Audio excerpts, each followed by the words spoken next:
Let's see. Okay, shows this is live, but let me double check.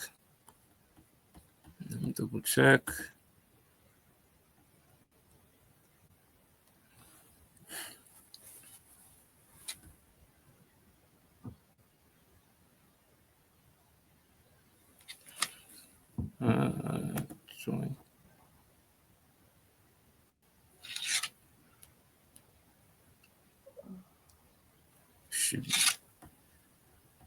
Let me see my phone.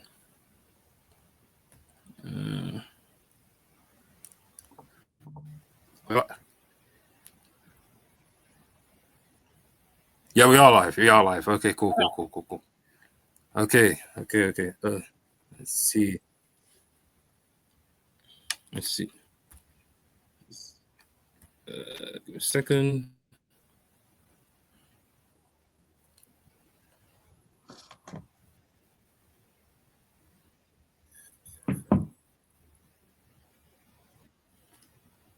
Okay.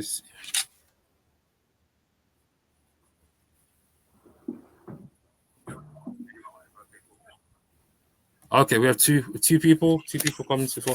Let's wait for a couple more before we start. Right. It's late on my side. Just give them a couple of minutes to come in. What region are most of the people joining from? We have a couple people sign up. It's really spread out. So some people are from like US, some people from my end from UK. We have two people from.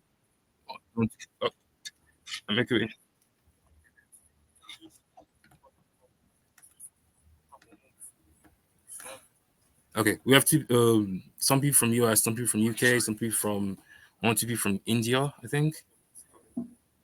And what region are most of the people joining from?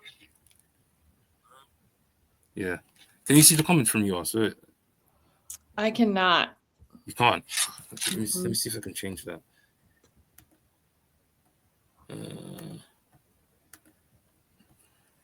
Yeah, admin. Second. Comments.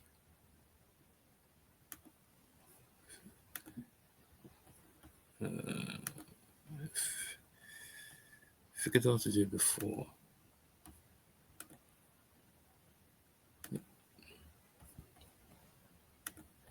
Let's see.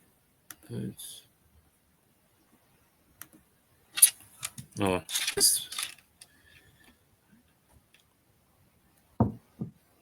okay. I'll just have to see from here. Ha! Okay, yeah. Now I can see the comments. We have Nicole. Nicole's here. And Nicole. She runs a health tech SaaS, so it's more like for well-being, stability, and everything. Okay, I'll give it 1 more minute and we'll start. Do you have your phone with you, Mckenah? Yes. Okay. Try to see if you see the comments from there, because sometimes someone might ask a question and then I might miss it. Okay. Then I'll just go to like the regular LinkedIn feed and then join from there. And then and then I think you should be able to see that. It's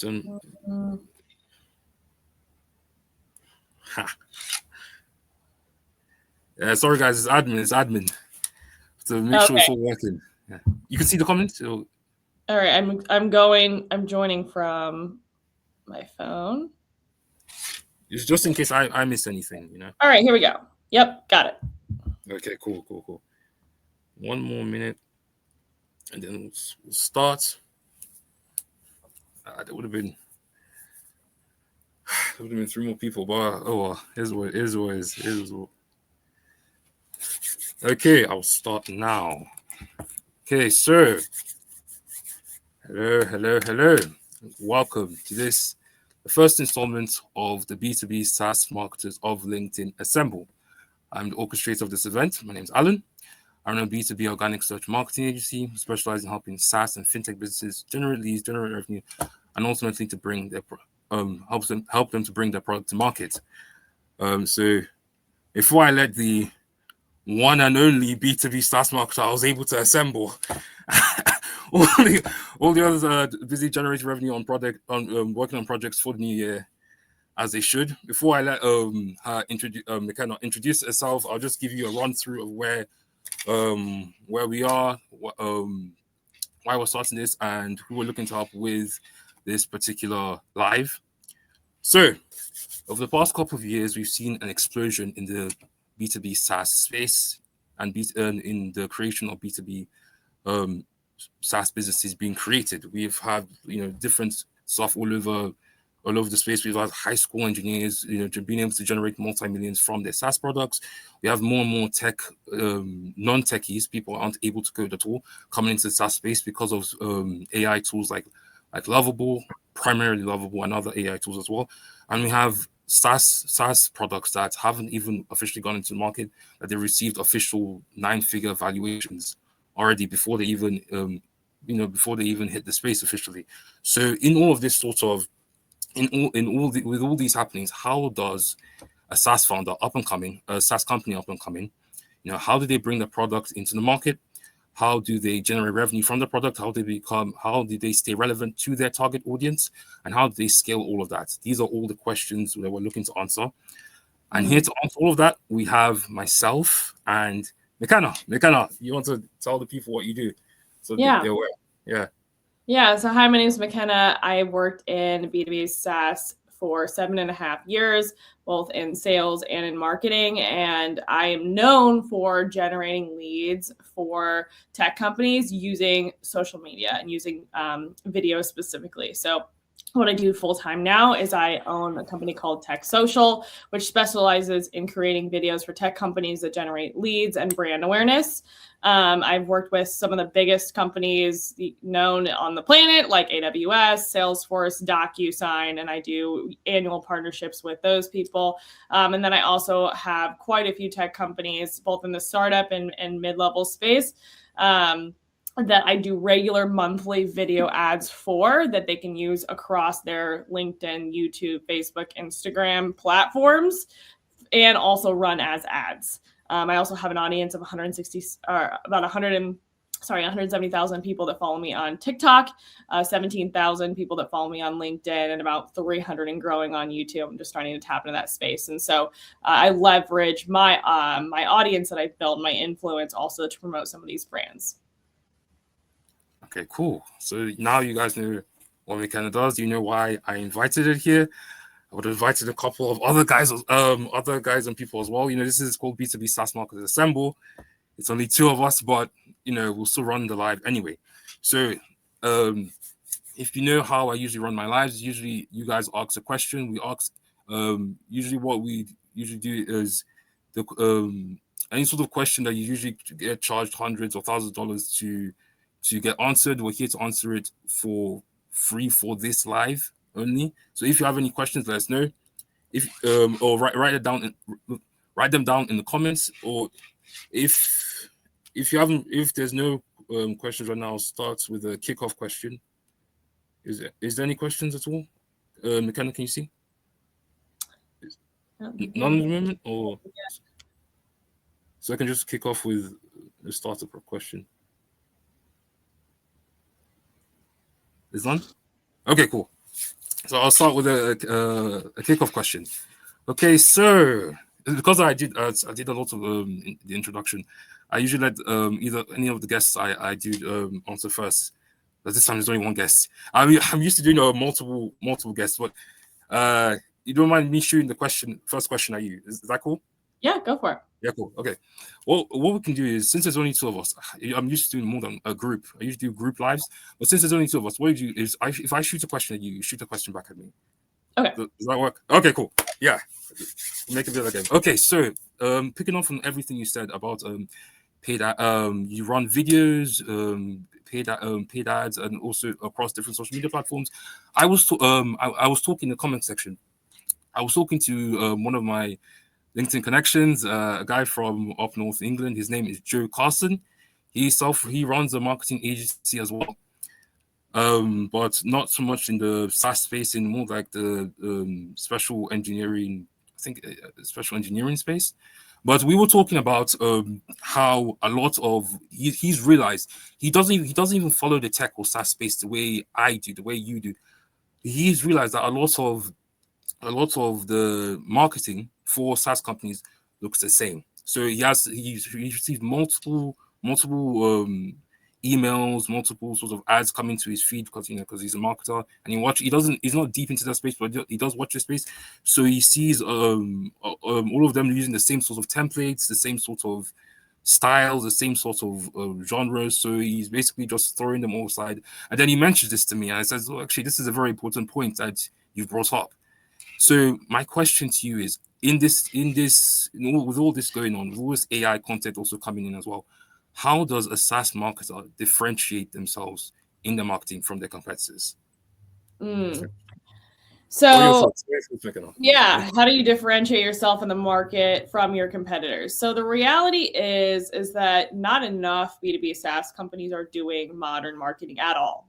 Most of them haven't even, at least especially the big ones, haven't really stepped their toe much into social media. I pay attention a lot, and you see a lot of software companies in the B2C space that are selling licenses for $30 a month to whatever AI product, direct to consumer sales. Those guys all running ads, all crushing it on social, on Instagram, right? Because the price point is really, really easy. You can run an ad, people can immediately click a link, go sign up, do a free trial, or subscribe to your product. What we're not seeing, and where the gap is, and this is the biggest room for improvement, is bigger brands, bigger companies, or even mid-market, making content regularly and marketing their brand. They're not running ads. If they are, they're not really showing up on socials, on reels. One of the companies I'm starting to see really like break into this space that is like a larger company is Zapier. Zapier can sell a B2C license or it can sell a B2B license, right? So they kind of play in both spaces. So you're starting to see them show up on TikTok ads. You're starting to see them show up other places. When we look at LinkedIn and on DocuSign and Salesforce, those companies will do it, but they'll do it once a year and they'll just do like one campaign, right? And so we're not seeing it like permeate the market in the same way. So why is that, right? Because you're looking at these startups kind of being built entirely on the founder's brand identity, and they're following on LinkedIn or ads. So it's clearly working for these startups that don't have a lot of cash to just throw at problems. They're figuring out how to make it work.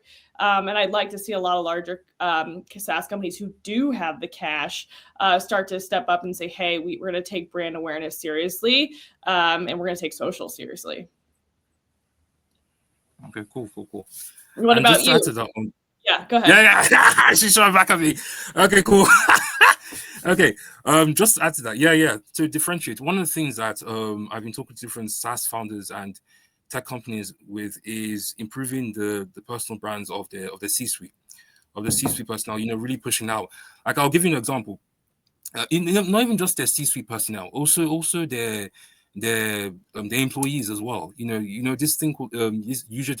Some of the employee-generated content. User-generated content. Yeah. It's really on the rise. It's really a key way to bring a SaaS company out to the spotlight. There's several examples I could give of this, but one big example that I'll give you is HubSpot CEO. I forget her name, but she's been posting. This is just one example.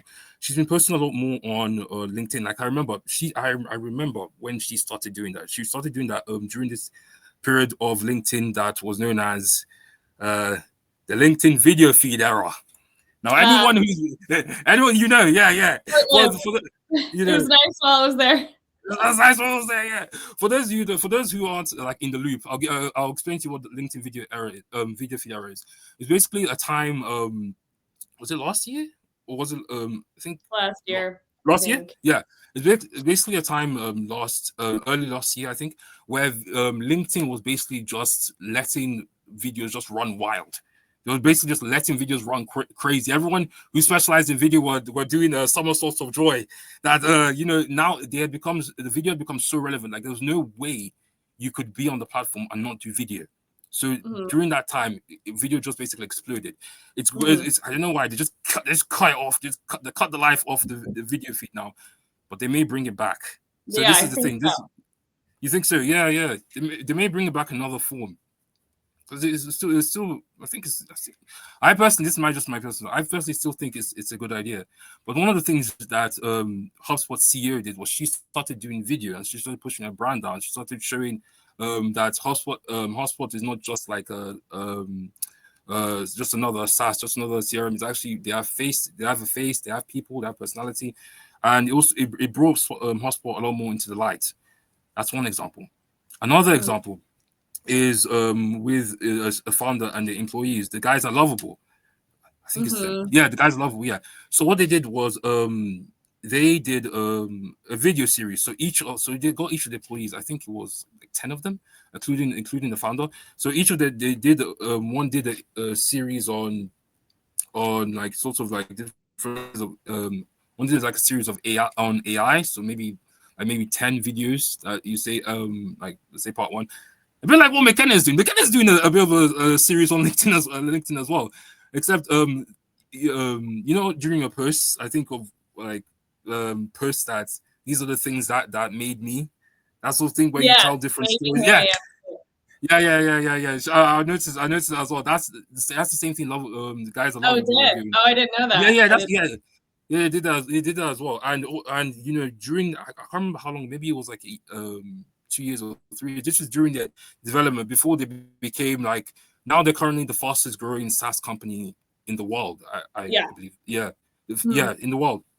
And this was before they got that official title as they were growing. They got each of their employees and their and the founder themselves to start doing different sort of series so that people could watch, so people can like, subscribe, and after that look when they see the content again, they're looking for the next for the sort of the next episode. Sort of, to continue from where they left off, and they got each one of them to do that, and then they grew tremendously. It's particularly LinkedIn. Like my agency probably specializes on LinkedIn content. I do have a background doing a wide range of social media, but over the past couple of years we more niche onto LinkedIn. But they really kicked off with their LinkedIn content. Now each of them is like their following is like I think like between the tens of thousands to hundreds of thousands now. Each one of them. A couple of them are top voices. A couple of them. So they really did well. That's the key way to use LinkedIn as a distribution channel for SaaS. You do like you do a post series. They also showed each of their personality as well. Showed the founder personality, and now they've grown since. Now they're generating like I don't even know how much they do. I don't know. I can't remember how much the valuation is now off the top of my head. But like I said, the fastest growing SaaS company, they're really crushing it basically. Yeah. And doing that, pushing the personal brand of their founder and also the personal brand of their employees, that user generated content. That's the key way of standing out. Because let me say something. I was saying this to another guy who I was talking to. Basically, we're talking in the DMs as you do on LinkedIn. Yeah. And he was telling me about he had a productivity SaaS. So we were talking about whether how he wanted to get my thoughts on it, and just to give him a brief, I was like, you need to find a way to stand out, because the thing is, we talk to several productivity SaaSes a month. So there's several productivity SaaSes. I said, who's your niche? Who's your target? Who's your target audience? He says, oh, it's for everyone. Doesn't sound like they know how to sell. Don't do that. No. Maybe because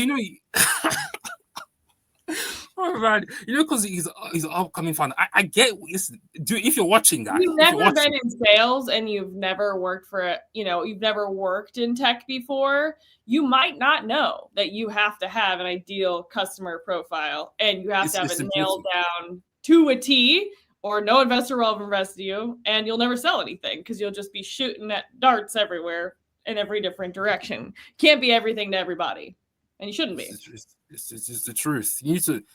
Yeah, you need to really niche down to. I'm saying for anyone who's like making sort of like maybe productivity SaaS, maybe SaaS in the well, maybe fintechs in the fintech SaaS, cybersecurity SaaS, a food tech SaaS, a ed tech SaaS, whatever kind of SaaS. You need to have a target audience. You need to have a specific set of people. That's why I was saying a lot of my posts. You need to find you need to solve a specific problem for a specific market. The more specific you can, the better for your marketing, because you can show that in your marketing. And then also, and then the people will see the marketing, and then they resonate with it. I have this. We need to move on to the next question, but just one more thing, before we get to the next question. I have this business mentor. He's miles ahead of me. Okay, his company is generating like 8 figures in revenue. It has with this particular specific market. He's like, he gives this one example. This is wonderful example. Imagine someone is walking through. Imagine walking through like Heathrow Airport. For you guys based in US, Heathrow Airport is like a big sort of airport in the UK. What's the sort of American equivalent? Like a super big airport. LA, New York. LA Airport, maybe? Or New York. New York Airport? Okay, fine. Imagine walking through, if you're based in UK, imagine walking through Heathrow Airport. If you guys based in US, imagine walking through New York Airport. Yeah, you're walking through that airport, and then someone starts so you're walking through, and then someone's in the airport is looks up and starts shouting, hey everyone, hey everyone. If they start shouting, hey everyone, people will just, I don't know how it is in the US, but people, any guy from London, Cockney person will turn and look at it and say, what's that loony on about? What's wrong with the person? You'll think something's wrong with you. You'll think you're just making noise, basically. They'll think you're just making noise. But if you say something like, hey Mckenah, hey Mckenah, everyone called Mckenah will turn around and that can hear you. And imagine if you say even further with, hey Mckenah, I know you've been experiencing ankle pain in the last couple of months. Every Mckenah that's experiencing ankle pain in the last couple of months will be like, what? How does this person know? They'll be so hit by the marketing that they'll be compelled to listen to what you're saying. This is why we say a specific market, a specific problem for specific market. You need to get specific, because when they see that marketing, it cuts through the noise. It differentiates. That's one thing that my LinkedIn connection was struggling with. Like, you're saying, all these SaaS products going to my feed. Why are they all bumping in? They're all the same. Because none of them cut through the noise. So if you want to cut through the noise, you find a specific problem for a specific market, and then you build your marketing on that. Okay. Okay, that's, because I see how much we spent on that one question. Let me see. Are there any? I can't even see the comments. Mckenah, can you see the comments? Or yes, but no new comments have been made. No new questions. Okay, fine. Who wants to shoot? Do you want to shoot me one, or do I shoot you one? Let's see. What do you want to do? What do you think the? You want me to shoot your question? My question would be, what would you say the key to getting somebody to watch your video, your marketing video, in the first 3 seconds, and get them to stop scrolling? What's your biggest tip? Okay. Whew. Excuse me. This is your turf now, because you're more deep into the video. You're more deep into the video than we are. Okay, so one thing I've heard from other people that are deep into video is do something that's, well, first of all, hook. You have a visual hook. I have this one guy that's when I think it was Alex Hormozy. Basically, Alex Hormozy was in a room. You guys know Alex Hormozy, right? You know, the guy with the beard, gym guy. You know, I have some people called beard the gym guy. Alex Hormozy. If you don't know him, please search him up. Okay, even if you're in the SaaS space, he's gonna become an important character in your business. In your business life, you're gonna see him everywhere. Anyway, he was with someone, and he was reviewing the video that they have, the video ad they were going to put out. And then the guy, he was reviewing the video. Then after a couple of seconds, he said, "Stop the video." Stop the video. Stopped. He said, "You missed the hook. You missed the hook." He just walked out. He didn't want to bring out. So what do you mean by hook? Basically something that makes the person. Okay, cool. Yeah, it can be like someone shouting, someone running into the camera, like, or but I think one good way to make sure that you're speaking to the right person is call out your ICP at the start, because we're talking about cutting through the noise, because one way, like, I don't know, if you serve, like, let me see, let's say if you're a health tech SaaS and I don't know, you serve women going through, let's say you serve let's say you serve women going through having ankle problems. Let's say something, if you could do something like, first of all, you have the voice hook, so you say something that you call them out. Then you have the visual hooks to make them be intrigued or stop. Like one week you say if you're a woman, something like this. If you're a woman who is suffering ankle problems, you need to see this. I started using this SaaS 5 days, and now it's changed my life. It makes it so much more easier to do this than that.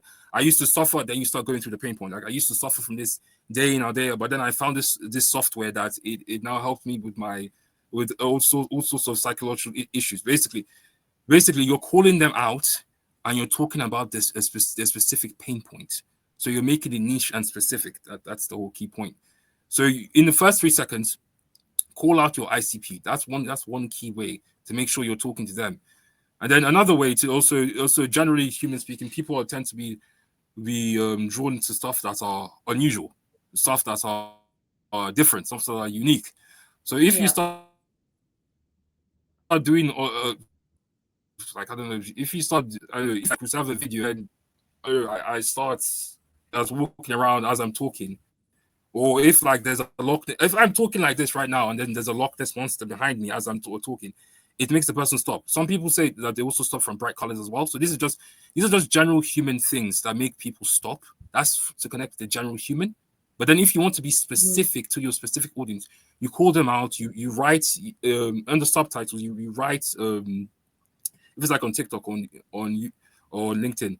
You're gonna have to correct me and check this. So this is your area. So you're gonna have to say whether I'm right or wrong with this, Mckenah. Yeah. You call them out by voice. You also call them out visuals. You put subtitles. Also, don't be aware some of them may be, a good portion of people listen to see videos when they're like on the train or on the move. So sometimes they don't have earplugs. That statistics was a big thing during the LinkedIn video feed era. I keep saying this LinkedIn video feed era thing. It was a big thing back in the day. Yeah, the importance of subtitles, so that people can, even if they flick and they just see your video, even if they don't have the earplugs, they'll still be able to read what's going on there and still be able to connect if it's for them. So those are the different ways you can do it. What are your thoughts? You're gonna grill me now. I agree with what you said with the hook. I would say probably 40% of my videos that are for salespeople, the first thing I say is, if you're in sales. First thing I say, if you're in sales. And the second thing is a visual hook. So I go move. They can see my background move. I'm sitting, right? There's like the worst thing you can do is sit, look at your phone and be like, hi guys. Thanks. You know what I mean? Like, no one would ever watch that video because it's like, who is that next? Maybe right? Maybe I might watch. It's gotta have a visual. It's gotta have a visual hook. It's gotta have a verbal hook. And if you want to take it to the next level, you should be holding like a cup of iced coffee, something weird, have weird glasses, and having like a item in your video as well to get people watching. So those are the first 3 things that you have to do. And what we find where generationally, there's different people have different levels of skill with this. And what I typically find when I'm coaching elder millennials or Gen X on how to record and how to film. They grow up in the digital camera area, not the phone area. So they like press record, make sure it's recording, and then they start talking. And that will get your video killed immediately. You have to just start talking the second that you press your thumb down and press record, or cut out the dead space. So like the second that somebody gets on the video, you're talking. And it's called the millennial pause. It's from the digital camera age. And so you have to eliminate the millennial pause before all of your videos for them to be seen and for them to do well. Okay, cool. So we answered that question. Let me see. I think we still. If you guys have questions, put it down so that we can answer it. Okay. I think there's 1 hour left. If you don't, is there any questions? If there are no questions, I'll just move on to next question I have on this list from a couple of SaaS founders. So yes, dude. Okay, cool. It's none. Next question for me shooting to you. It usually would be a group of people, but this is how it is. Yeah. So this is a question that came up with one of the SaaS founders I was talking to in late 2025. So this is the question: is LinkedIn the only good social platform for a B2B SaaS? Is LinkedIn the only good social platform for a B2B SaaS? Yeah. It is certainly the best one. Having generated leads from content from my LinkedIn content videos and my TikTok content videos, having generated large volumes for myself as a sales rep and for the entire company and for the entire sales team. The quality of the leads that come through LinkedIn are far higher, but far fewer. You can get high volume of leads come through TikTok, Instagram, Facebook, but they usually don't have money, or they have far less of a budget to afford what you're trying to sell. So if you're trying to sell something over, let's say $20,000 a year, you're better off probably focusing more on platforms that with people that have money, companies that have money. That being said, though, I have certainly booked myself demos and met VPs of sales at decent sized companies that follow me on TikTok or follow me on Instagram, and met people that way and closed those deals. But historically, I'm filtering out more trash than I am. LinkedIn, I'm almost always talking to a qualified lead. There's not going to be somebody that comes from LinkedIn that doesn't have at least somewhat of a budget, and it's at least somewhat a reasonable ask, whatever you're selling them. So people say a lot, they'll complain, oh, well, LinkedIn ads are so expensive. I'm like, yeah, but like the quality of leads that you actually get are actually probably going to be right on the money, and you won't have to filter out as much. So it's like, it really does depend on the price point of what you're trying to sell. Yeah, I have to agree on that as well. What I say is, for those guys, because this is like I'll say this because the guy in question had a low budget. Basically, he was just bringing his SaaS into the market. Had a couple of clients. Oh, sis. Ooh. Oh, we're still live. I think Mckenah's. Let me see. Oh, okay. I think Mckenah is technical difficulties. I think that technical difficulties. So I'll continue as she comes up. So like I was saying, the guy in question, he had a low budget. He had a low budget, but he still wanted to market his product. So market product. So what I was saying to him, that one way, while you're still growing your budget, to use paid ads on LinkedIn. Before you start using paid ads on LinkedIn, start using a bit on Instagram, because it depending on niche. What I'd say is, it really depends on the niche that you pick, the niche that you need to go into. So it depends on whether you want to. So because if it's like a fintech SaaS, you can't use Instagram. But if it's something like construction or health or health tech, there's a lot of health influencers. You can also work with them as well. So, but if it's cybersecurity, you're more inclined to go to LinkedIn. So what I say, it really depends on the type of niche that you choose to. Before you have to think of the type of niche before you think of the platform. That's the main thing. So let me see. I think Mckenah is experiencing, I think, technical difficulties. She's out. Let me see. If you guys, wow.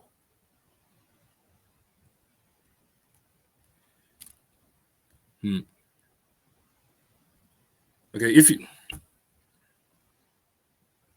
this is usually when I shoot her a question. Let me see if she'll come back. Let me see.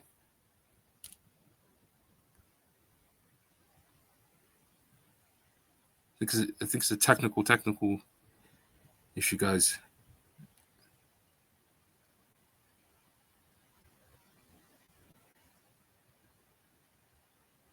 Give a second.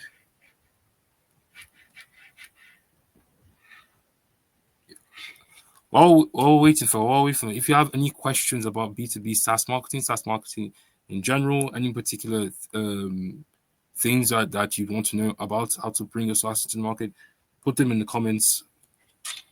Otherwise, I don't know. We may have to end it here.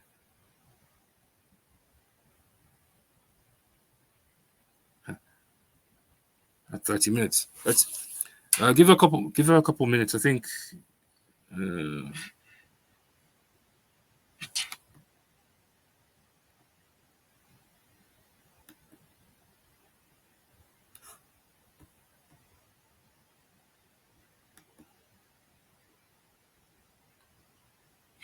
Let me type. Write it up. Let's see.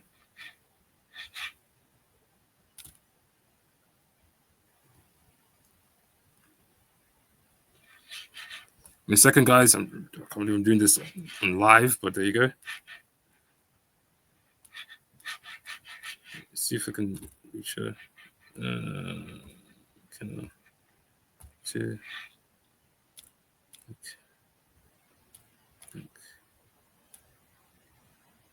I?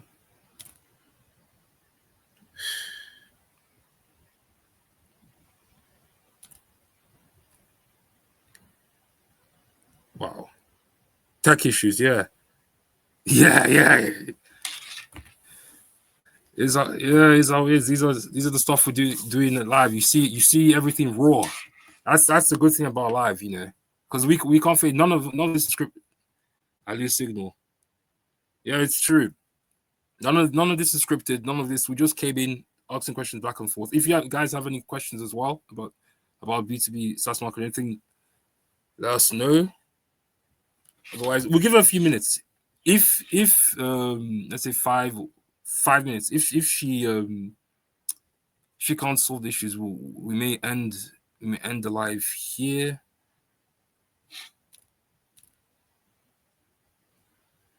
Yeah. So we're running this from international. I'm in the UK. She's based in like Michigan. So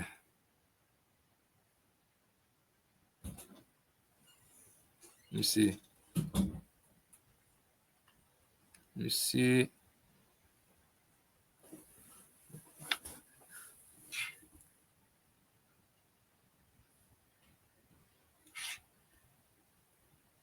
I don't know. Maybe you guys can have like a break or something. I'll give you 5 minutes.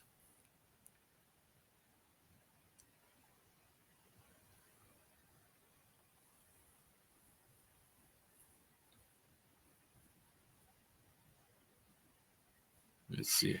Mckenah. Let me see.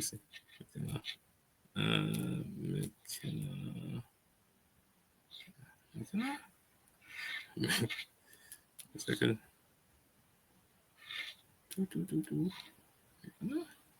She goes text.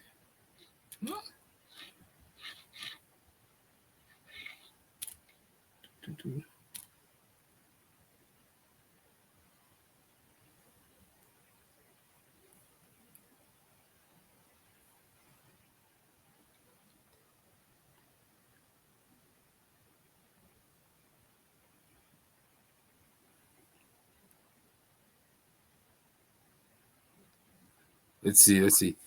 2 more minutes, guys. 2 more minutes. If Mckenah, if the things are hectic, we can end it here. But let's see. If it comes towards and goes, if she doesn't, then we can end it. Wow, crazy. Only one person joined.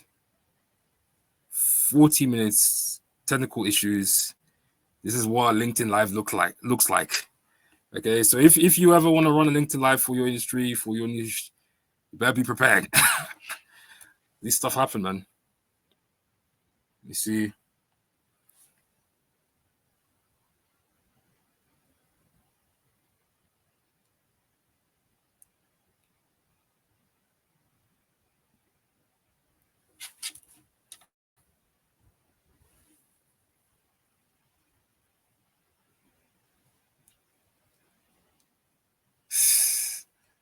Waiting live.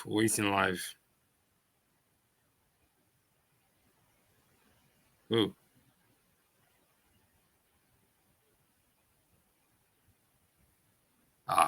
We may have to end it here, guys. Doesn't look like she's gonna make it back.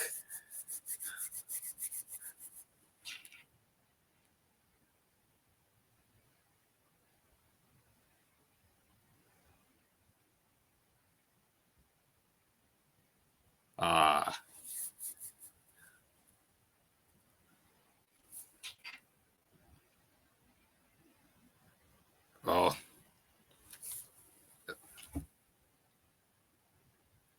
10 seconds, 10, 9. All right. So, guys, we're going to have to end it here. If you have any more questions that you'd want us to go into, because this is just let me say, this is just the start of the year. So it's the start of the year. So a lot of people were doing different projects. You know, they were away from their base. So that's why it was only just me and Mckenah. I did intend it for it to be at least like 4 or 5 people. But that's how it is. That's how it is. Sometimes when you're doing these things, the business is the prime focus. So we'll end it here for now. We would have done a lot more, but you know, technical issues, people being different. You know, we got a bit in, and that has to be it for now. So for everyone who joined live, thank you. For everyone who's gonna watch the